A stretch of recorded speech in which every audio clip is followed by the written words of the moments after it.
There's no more frustrating feeling than losing a finale day game of a series, especially followed by an off day. Now we got to wait till Friday to wash that taste out of our mouths. We'll talk about just how frustrating that Guardians loss was to the Brewers, trouble brewing in the Guardians bullpen, and players on the way to help.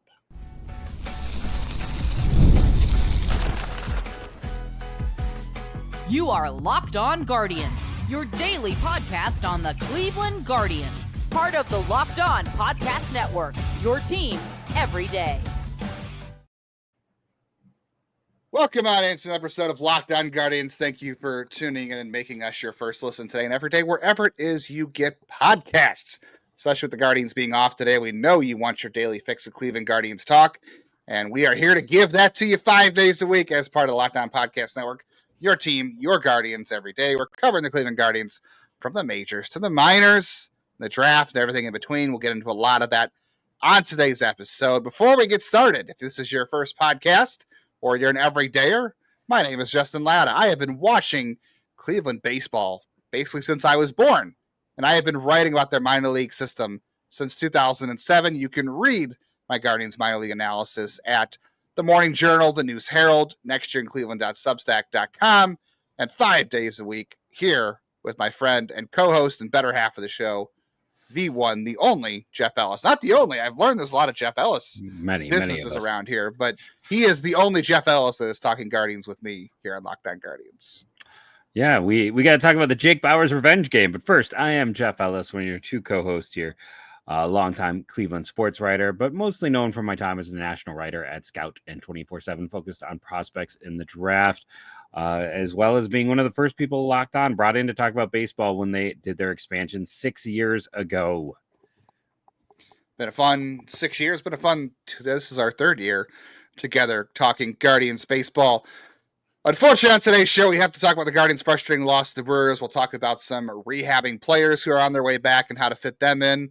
We'll talk about who's replacing Ben Lively on Saturday. But yeah, we'll start off today's show talking about the frustrating series finish to the Brewers. They won the series overall, so I'm not going to get too bent out of shape about it. The Brewers are not playing good baseball. The thing that really stinks about that is that the Brewers are not playing good baseball, and the Guardians, could have swept them. They had chances, right? Gavin Williams wasn't great. The control was all over the place. The Brewers don't have a good lineup this year. But for a bad offense, I guess even they were due for a little bit of things to go their way at some point, and they broke out for 9 runs. That hurts. You don't want to give up. You don't want to help a struggling team. You want to keep them down, and you want to collect those wins. But at the same time, the Brewers were a pretty good team a year ago, and they have a lot of the same players back in the lineup, except for Willie Adames. So there is that. But yeah, Gavin Williams still continues to be inconsistent. He did enough to be solid. Still could be a little bit more consistent overall. The problem in this game was really the bullpen, which, we have to get into today is there, we talk a lot about other teams' bullpens and getting into the quote unquote soft underbelly of the bullpen, trying to get, to the guys before the big guys, right? Before the setup guys, before the closers. The Guardians do kind of have a soft underbelly of their own in the bullpen right now. Tim Herron, not great today. He has not been good overall this season. The numbers are a little maybe a little bit skewed from a few outings, but overall has been kind of hit or miss this year. That was really Jacob Junis's second outing of the year where things didn't go very well for him. So it's 2 in a row, isn't it? Yeah, it is 2 in a row for him. Maybe it's a stretch. I don't know. They weren't going to go to Hunter Gaddis today. They could have gone to Cade Smith, but the point in the game they were at didn't. Yeah, and they used Matt Festa, who's been really good on Tuesday. So they didn't have him. Gaddis was out. They weren't going to go there. But, Herron has not been the same as he was a year ago. And Joey Cantillo, I think, ended up pitching. The game wasn't out of reach at that point because Jose hit the 3-run homer. So the game wasn't out of reach. But the thing with Joey Cantillo is early in the year, he had some really good spots, right? He was solid and he was throwing the fastball and changeup, and he was spotting the curveball for strikes. And he's kind of gotten away from that. The control is kind of backed up on him again, which, has always been a problem in his career. But, I think for him, being a young player, there's an upside to the way Vogt uses his bullpen because, we've seen Stephen Vogt put in guys in the 6th inning, like Cade Smith will pitch the 6th, and Hunter Gaddis will pitch the 7th. And everybody except for Class A will kind of pitch whatever inning is the best matchup for them, right? In what order they decide to use them. That's good. But like for Joey Cantillo, he doesn't have a consistent role to that bullpen, right?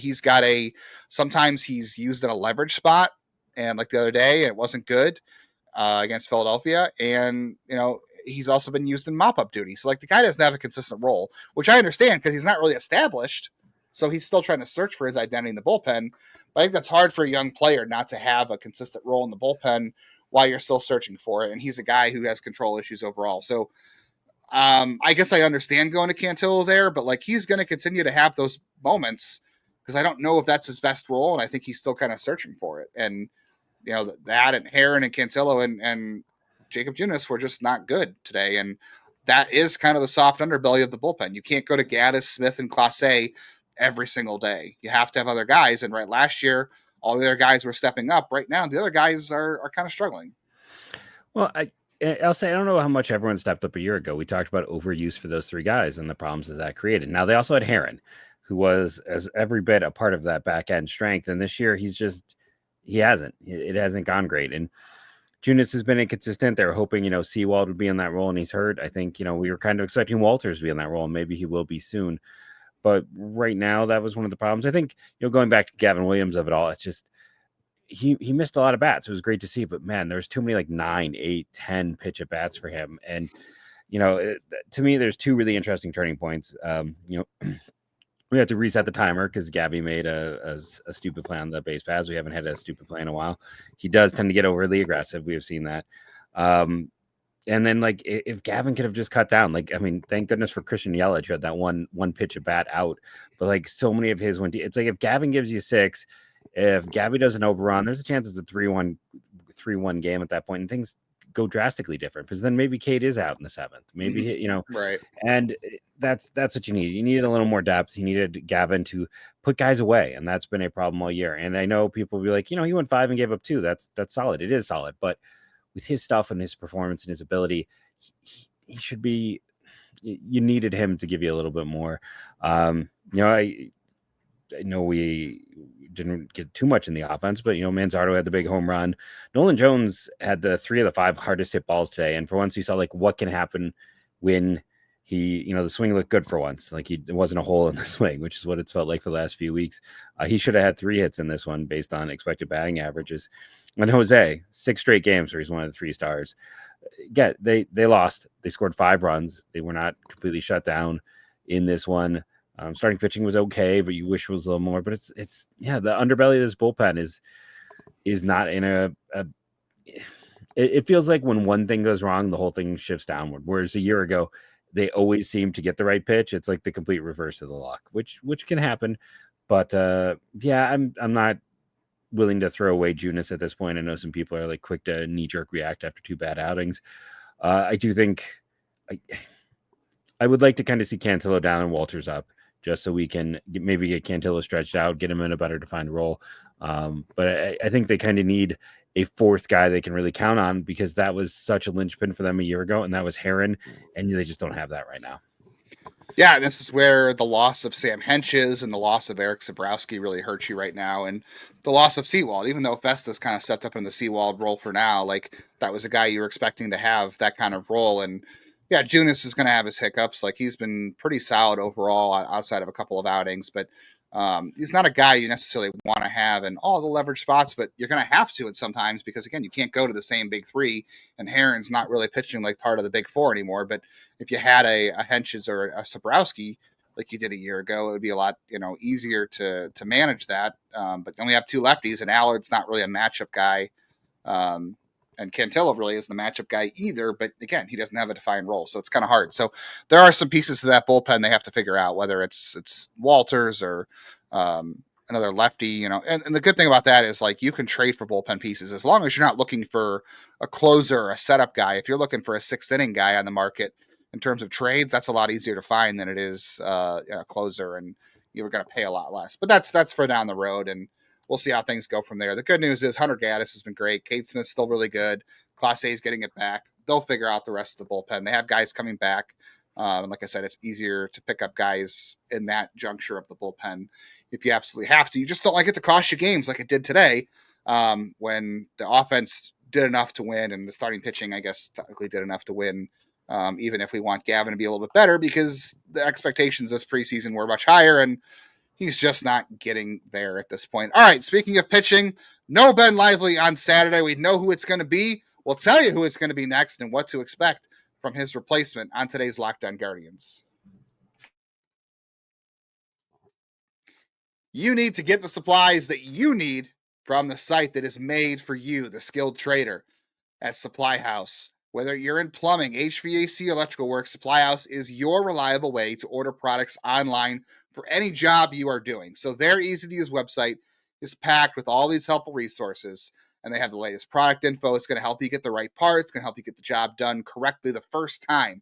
Plus, they have a complete inventory of over 200,000 parts and 400-plus top brands. So you're going to find exactly what you need, and it's going to be delivered fast to you from coast to coast. No matter where you are, you're going to find that part that you absolutely need to get that job done. So if you need help with an order from supplyhouse.com, they offer expert support, industry-leading service. You're always going to talk to a real person. No automated messaging, no AI. Talk to a real person from Supply House who knows the parts, who's been in the industry, got their hands dirty, and they know exactly what you need for your business. So trade pros who are looking for an extra edge, they have a free Trade Master program that offers exclusive perks like a dedicated phone line for your business, free shipping, and discounts on every order. So thousands of skilled trade professionals are already taking advantage, and now it is your turn to do the same. Join the Trade Master program at supplyhouse.com/TM. Start ordering your plumbing, HVAC, and electrical supplies with just a few clicks. Plus, use our promo code SH5 to get 5% off that first order. That is at supplyhouse.com.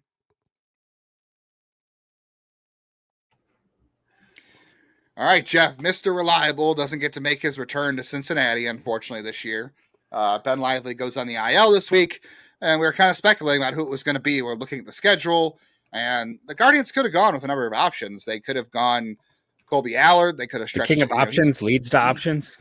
Yes, the king of options. They had options to replace him. It will not be Doug Nikhazy, who made one start this year. It will not be Colby Allard, which I agree with. I think keeping Colby Allard in the role he's been in is a good idea. It looks like it's going to be Slade Cecconi. So Slade Cecconi was the originally projected starter for Columbus on Saturday. That is now Will Dion. And Cecconi is not listed in the Clippers rotation, so we can pretty much assume it's going to be Slade Cecconi on Saturday for Ben Lively. Cecconi just came off his third outing for the Clippers, rehabbing. He had that core muscle injury in spring training that set him back. 68 pitches in 5 innings in AAA. We've seen some changes from him this year. He came to the Guardians in that Josh Naylor trade with a lot of good stuff. Like velocity's always been a good thing for Slade Cecconi, but his fastball got hit very hard a year ago despite the velocity. So we knew in spring training they were working on some new fastballs for him, working on his pitch mix, and it looks like they've already gotten some of that taken care of in AAA. Now, whether that translates to the majors, we'll see. But I like this option because A, you want to see what you got in this guy, and B, I think it's better to go with the guy who's got recent major league experience. It's not any better than what Doug Nikhazy did in his debut. But Colby Allard's not been a good starter in his career, and he's working well in the role he's in. I think you want to keep him there. So I think this is the most sensible option. The other option could have been, Parker Messick, but they didn't really have a 40-man spot to play with. And Cecconi's a little bit Cody further Bolton along. sitting right there. This is true. And you have Alman and Walters off the IL, and you have Matt Festa now. So you have bullpen options on the 40. So you could have done that, I suppose. Yeah. But remember, Cody Bolton has an option too, though. So he's a guy you can send up and down from AAA when you need him. And so does Zach Kent. Yeah, he's the Strzelecki right now for this team. Yeah, so you might want to preserve the guys with options. But, we kind of thought it was going to be Cecconi, and now it is. But I'm interested to see what he does. Like he's got a sinker and a cutter that he didn't throw a year ago. They've been working on the slider shape and all that kind of stuff. So I'm very curious to see what he can do. But he looked pretty good in AAA. Now, that's a big distinction between the majors and AAA. But the starts I've seen him in AAA, he's been pretty good. I'm just curious to see what he does with the fastball, because the four-seam fastball was terrible last year, despite velocity, and it's probably a pitch he doesn't need to throw a lot of because it's not good, unless throwing the sinker and cutter is going to keep hitters off the four-seam, like it kind of has for Logan Allen recently. Yeah, I'm very intrigued to see arm angle. I got to be honest. I don't think it's changed, but we've seen them really mess around with arm angles with guys this year. Lance Bradinsky mentioned like Logan Allen's change. We talked about Kobe Allard's had some arm angle changes. Like a lot of players have kind of shifted their arm. Yeah, it's subtle for him. It's not as, I mean, Logan Allen's is dramatic, but we've seen some things. So I'm also kind of curious just out of the way they've attacked some pitcher development. But as Justin said, I think the big thing is like Savant registered one cutter a year ago, which probably wasn't even a cutter. It's just one of those computer errors. It was his third most thrown pitch. He didn't even have a sinker, I feel like, and now that's up there. Was his second most thrown pitch. He's probably still relying on the four seam too much. And it's one of those things where you can look around baseball, like Roki Sasaki. If you've not paid attention, he hasn't been very good. And one of the reasons is even though he throws hard, that fastball is kind of a flat pitch. It's the same kind of deal. I don't know if I want to, I mean, maybe you can say that he has a Roki Sasaki-esque fastball where it's just like there's velocity for both those guys, but it's a pitch that is not effective. So I think he's got to even pull back more on that. And hopefully we can see him, leaning into the cutter and the sinker as a replacement. If you're curious, like why, we're pretty confident in this. If you go back to the Guards Insider, the official account on the 13th, they posted an infographic that had the starting pitcher as Cecconi, and now they've adapted and changed it without saying anything. So it seems pretty clear that he is going to be the guy. And, I know everyone's quick to react and jump down and get upset because Josh Naylor has played well. And that is fair. And I'm not saying you shouldn't feel that way. I would also say, I wonder how many of those people during the postseason wanted to cut him. Like it's the amount of people screaming for him now feels inversely proportional. Now there are those who stayed true. If you were one, congratulations to you. But the reason they went out and traded Josh Naylor was not to sign Carlos Santana. That's the false equivalency we keep hearing. They traded Josh Naylor because he had 1 year left. They weren't going to pay him because first baseman with health and body concerns, and they like Slade Cecconi. Like they needed more pitching depth. They didn't trade Naylor for Santana. They traded Naylor because they wanted Slade Cecconi, and the Tampa Bay Rays wanted Slade Cecconi. Like multiple smart teams saw something here they could fix. Arizona's not been the best at pitcher development. It has been a black hole for them. Like they're struggling right now with some of that. Some of their guys regressing big time. So I'm very curious to see what Cleveland can do.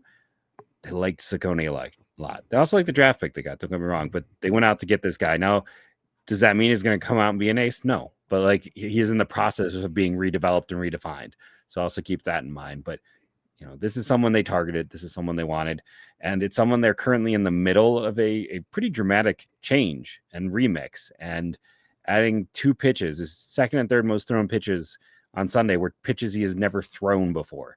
So it may not be pretty. It may be. But there's a lot of stuff to work on here, and it's a really interesting. I just want to see him pitch and see like all the aspects that I'm looking at. See what else has shifted for him. See what other changes are there. They see a very good baseline, and that slider is a good pitch historically. So I'm kind of curious to see how it all comes together. Yeah, the slider has been a good pitch for him. A little more curveball he's used to. But yeah, he's incorporating the sinker and the cutter a lot more. He didn't use it a lot in his previous start when he threw 61 pitches, but that was an outing that was just okay. 3 runs in 4 innings. This one was a little bit better, and he threw that a little bit more. But yeah, I'm really interested to see how it goes. I'm not going to have high expectations because it's going to be his first start in the majors this year, and he is coming off an injury, and he is, like you said, he's kind of a new pitcher. But I'm excited to see what changes they've made. We've talked a lot already this season about the Guardians' quote unquote pitching factory and how much that is good anymore, or how maybe that was, I don't want to say luck, but how it was a cyclical thing in terms of an era thing like the 90s, bats, whatever. But I'll still give them the benefit of the doubt. Like they still have some smart guys. They still target guys with good traits, and Cecconi is still young enough where you can say you're targeting him based on traits. Because I know a lot of the early reaction on Cecconi this offseason was, well, this guy's got, X amount of innings in the majors and he sucks. And it's like, well, they didn't trade for him because of his play in a bad environment. Yeah, they didn't trade for him because of his stats. They traded for him because of what they think he can be. And I don't think, going into the start against Cincinnati, we're going to see exactly what Cecconi can be. But we're going to get our first look at him. And I'm always excited to see a new organizational debut from a young player. And, he is a former high pick. So like you First said, rounder. the Guardians, first rounder, the weird 2020 season.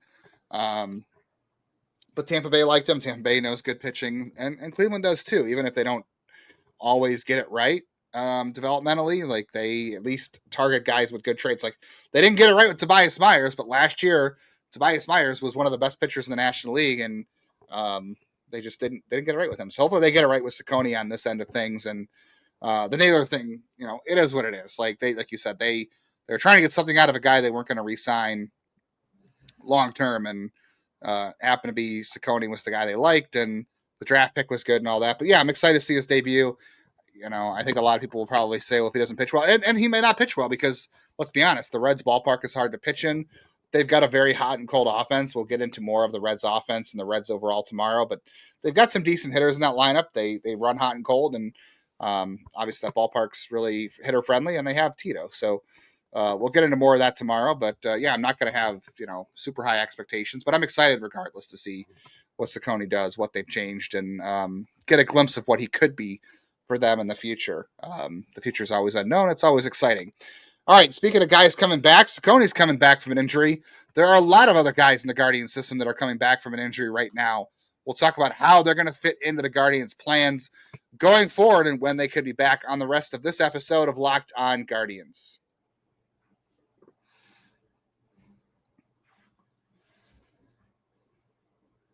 Thanks for making Locked On Guardians your first listen today and every day, wherever it is you get podcasts.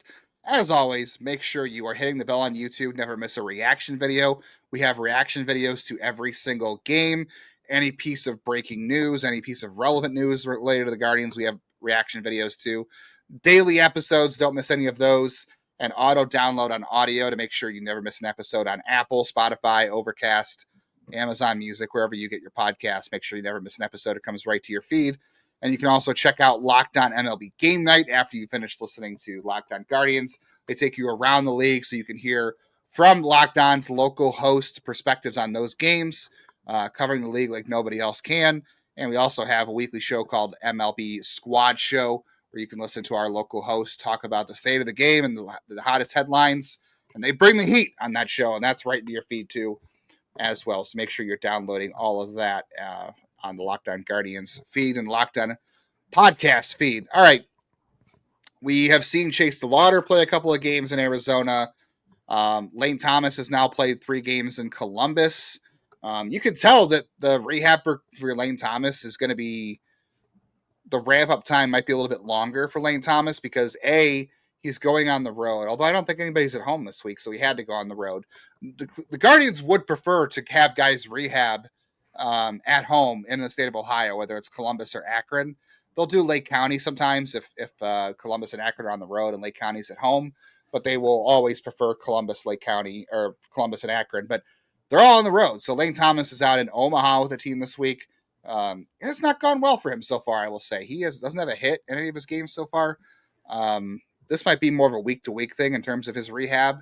It would make sense for them to get him a lot of time because he was really struggling before he went on the injured list anyway.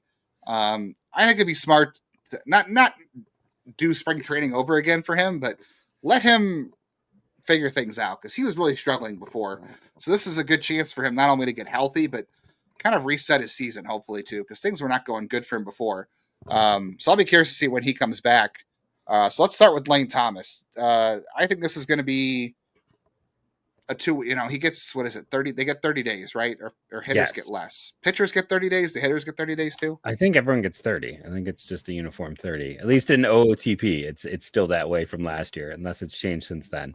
Okay. I mean, I don't think it's going to be all 30, but like I could see this being a 2-week thing at the very least for him.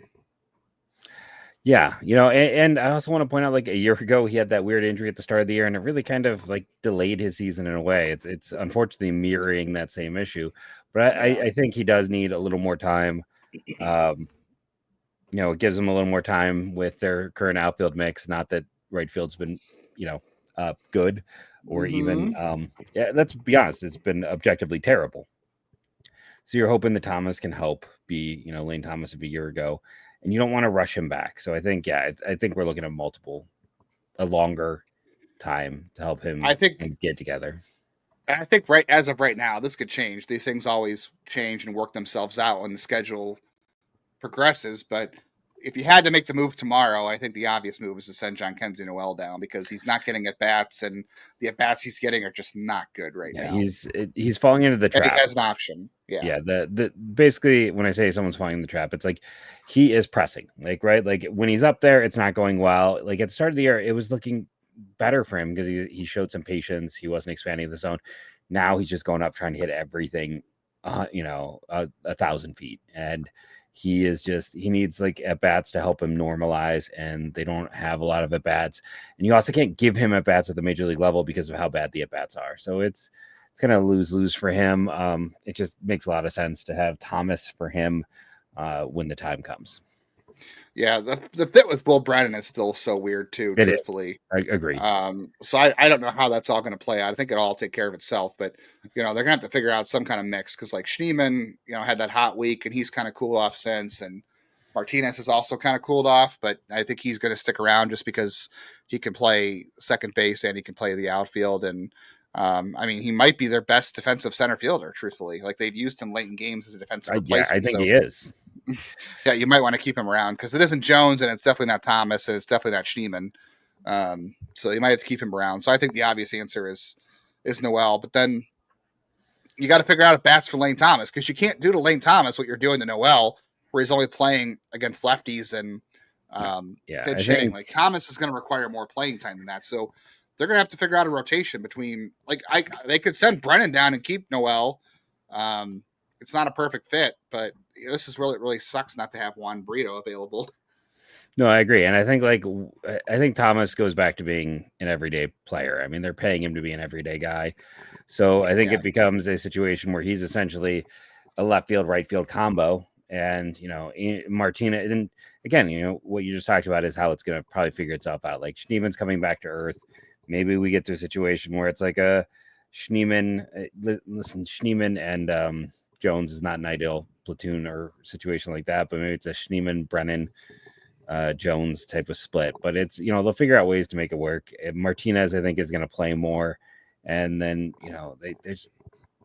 they'll find playing time for other players. But I think it's, when Thomas comes back, the obvious thing is less playing time for Nolan Jones, which, it's great that he can hit the ball hard, but the consistency has been non-existent. So it's time. Yeah, I think it's probably going to be Noel, but we'll see. Things could change before Lane Thomas is ready to be back, but I think this will be a long rehab time for him. David Fry and Chase DeLauter are both playing in Arizona right now. I'll be curious to see what they do with Chase DeLauter too, because like AAA outfield's kind of full. Obviously, he's going to go to AAA when he's healthy, but he might not go to AAA again until next week. He may finish out the week in Arizona. He hasn't played a full game as of yet. As of recording this, he might be playing his first full game on Wednesday night in right field. They might want to do it back to back. So we'll see what happens when he gets to AAA. But I'm curious to see when he gets there, but also the ramp up time for him and what they want to see from him. Because like if he somehow gets to AAA and starts kicking butt, and Nolan Jones is not on fire in Cleveland, like when they pull the trigger on that, because ideally DeLauter would already be up, truthfully, if he was healthy, but he just hasn't been. But if he gets off to a hot start down there and they let him get his feet under him, literally and figuratively for once, and hopefully he does, and Jones isn't scorching, like it'd be interesting to flip that switch. And then the David Fry thing, like we've talked about it before, like he can't play any position. Like people got to remember, like he literally will only DH this year. Maybe they get lucky and late in the year he can play first. He certainly can't catch or play outfield. He is definitely a DH only, with maybe there's some sort of chance late in the year, and the Guardians haven't even said this publicly, but like maybe there's some sort of chance late in the year he plays first base. But I that's not even a guarantee. So I don't know how they're going to fit that in either. Like you're fitting in Lane Thomas coming back, you're fitting in David Fry coming back. They're going to have some interesting decisions to make here. So. Or can I throw an unpopular opinion? Like David Fry had a good month and a half, and he had playoff heroics, but he was also borderline unusable for 2 months last year. And if he can't play any position in the field, he has 3 options. I would not be shocked if he spent some time in the minors this year, depending on like flexibility and what they're going for and what's going on. It is hard to carry a platoon DH, which is what he is. I mean, last year he really struggled against righties for most of the season outside of the month of June. You go and you look at the data. It's very interesting to me. I know he made the All-Star game, and that's great, but so did Brian LaHair. I think he's better than Brian LaHair, but like so did Ron Coomer. Like it's what's interesting to me, and I believe in David Fry, and I think he can absolutely like be maybe the best hitter on this team versus lefties. Like I'll say that. Like he might be the best hitter on this team versus lefties. But a lot of people act like he is a foregone conclusion, that he is just like one of their best hitters. And I don't know if you can state that. I don't know if you can state anything beyond like he'll just be awesome against lefties. And like the ideal David Fry, honestly, is like catching, 10 to 15 to 20% of the time. Yeah. And then it's, he's playing some outfield, he's playing all over. And, against righties, I just don't think he's going to be league average. I think he's going to be a little below, which there's a lot of value in that profile. Don't get me wrong. But what we saw a year ago, it's interesting to me how many people seem to forget that, like, he really struggled, like to the point that people were like, why is he playing every day? Like there was a lot of people calling for him to get more days off. Yeah. And part of that playing through an injury too, but we don't know how much that doesn't affect hitters. I don't know enough about Tommy John. A lot of the guys who had that injury, it was not as massive an effect on their hitting when we compared it like a year ago. Well, Bryce Harper and guys like that. Well, Harper and Ohtani are different cats, but you can't compare that. All right. So we'll see how that develops over the coming weeks here, but it's good to see those guys playing, and hopefully that'll mean good things ahead for the Guardians and at least having more options to go through offensively if guys are struggling. All right, Corey Kluber is officially a Cleveland Guardian once again, or for the first time if you want to say he's a Cleveland Indian, whatever. He returns to Cleveland as a coach. We'll talk about his return to Cleveland on tomorrow's show. We'll preview the Ohio Cup because we love the Ohio Cup here. The Ohio Cup matters. We'll preview that on tomorrow's show. And, of course, we'll see Tito over the weekend in the Red Series, and we'll go around the Guardians farm system. Unfortunately, Travis Bazzana left Wednesday's game with an injury, so we'll dig into that. Hopefully we'll get more news on that tomorrow. But we'll have all that for you on tomorrow's Locked On Guardians. So much to talk about. Make sure you join us. Also, remember to rate and review, set up automatic downloads, and join us daily. Comment below with what prospect you want to hear us talk about, and go Guardians, go.